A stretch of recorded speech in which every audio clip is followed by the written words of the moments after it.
एक और बड़ी खबर आ रही है। सीज फायर पर ईरान का बड़ा बयान आया। ट्रंप ने हमारी शर्तें मान ली हैं। हमारी शर्तें मानने के बाद सीज फायर हुआ है। डोनाल्ड ट्रंप के ऊपर यह बड़ा बयान है ईरान का कि हमारी शर्तें मान ली हैं ट्रंप ने, और तब जाकर के यह सीज फायर हुआ है।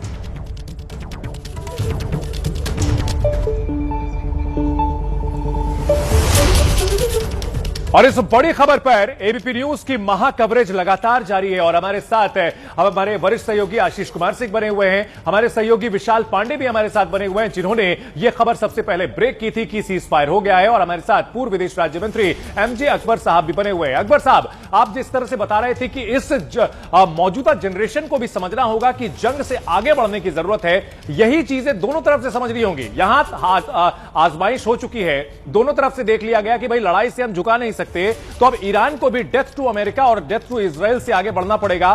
क्या ऐसा मुमकिन लगता है आपको? बिल्कुल, अगर डेथ टू अमेरिका ईरान नहीं बंद करेगा तो फिर समझौता क्यों किया है? समझौता से तो आप किसी को डेथ नहीं दे सकते हैं ना।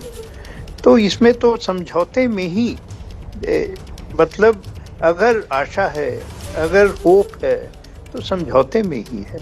ईरान के बारे में मैं इतना आपको जरूर बता दूं कि जहां तक मेरी जानकारी है ईरान के बारे में, वो एक बहुत ही सिविलाइज्ड नेशन है।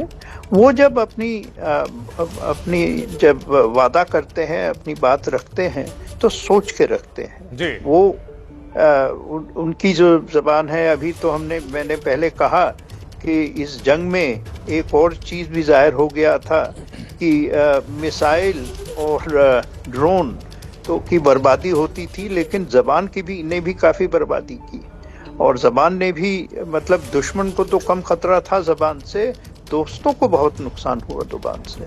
और इसका भी असर अमेरिकन पॉलिसी पे और अमेरिका के रेपुटेशन पे कुछ न कुछ तो दूर जाएगा जी। अभी जो एक और इस जंग में एक कोलैटरल विक्टर इस जंग का, लेकिन व्लादिमीर पुतिन जी हो गए हैं, क्योंकि रूस ने अपने यूक्रेन की जंग शुरू की थी 3 साल पहले, 4 साल हो गए सर, 3 साल पहले, ये कह के कि हमें नेटो खत्म करना है। इस जंग के बाद नेटो का बचना मुझे स्वाभाविक नहीं लगता।